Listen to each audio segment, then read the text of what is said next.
ગબ્બર ઠાકોરને નાક બાર મૂકી દીધા છે, એમને કંઈક ડીજે કર્યું હતું એમાં. તો જ્યારે ઠાકોર સમાજનું સંમેલન હતું સેક્ટર 11માં, ત્યારે પણ હું ડીજેમાં કદી ગાતો નથી. કમલેશભાઈ તમને ખબર છે, અશોકભાઈ તમને ખબર છે, રોહિતભાઈ તમને ખબર છે. મેં એક વિનંતી કરી હતી જ્ઞાનીબેનને.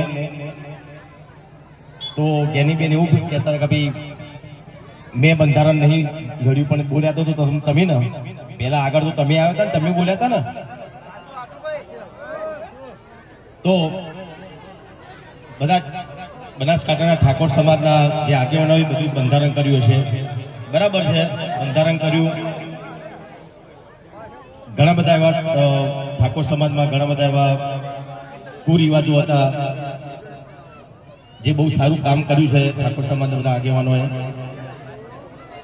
પણ એના લીધે ડીજેના જે કલાકારો હતા બનાસકાંઠામાં બિચારા ઘેર બેસી ગયા.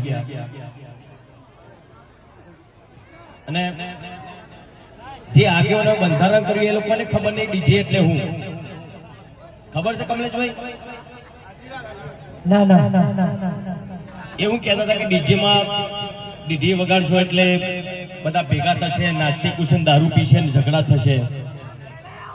એવું જરૂરી નહીં. કોઈ ઢોલ વગાડતો તો દારૂ પીનારો પીવાનો જ છે, ઝઘડા કરનારો ઝઘડો કરવાનો છે. તો ડીજે બંધ થવાથી સમાજમાં સુધારો આવશે એ વસ્તુ ખોટી છે. જે ડીજે બંધ થયા છે ને એ રીતે ઘણા બધા કલાકારોના બિચારા એ લોકોનો રોજગાર બંધ થઈ ગયો છે. એ લોકોને ખબર નહીં પડતી. એ બધા મોટા માણસો છે, મોટા માણસો એટલે ડીજેની એમને ખબર નહીં પડતી. લોકો વીગો ગેવી રાખીને ડીજે લાયા હતા, એ લોકો ઘેર બેસી રહ્યા બિચારા. એક ડીજેમાં 15 કલાકારો કામ કરતા હોય, એવા બનાસકાંઠામાં કેટલા ડીજે છે? તો એક ડીજેમાં 15 કલાકારો કામ કરતા હોય તો કેટલા કલાકારો બિચારા ત્યાં બે ઘર એમને કમાણી બધી બંધ થઈ ગઈ એમની. તો ચલો કઈ વાંધો નહીં, તમે ડીજે બંધ કરાવી દો.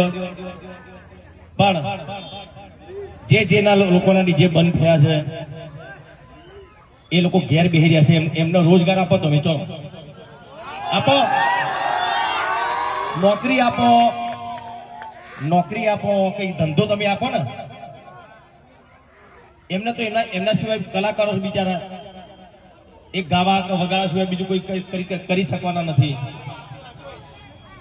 તો જે આગેવાનોએ જે બંધારણ કર્યું છે એમને ખાલી એટલી જ વિનંતી કે જે કલાકાર ઘેર બેસી રહ્યા છે એમને કઈ રોજગાર મળે એવું તમે કરજો, બરાબર ને?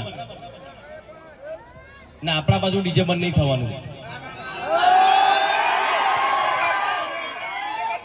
અને કોઈ બંધ કરાવવા આવો તો મને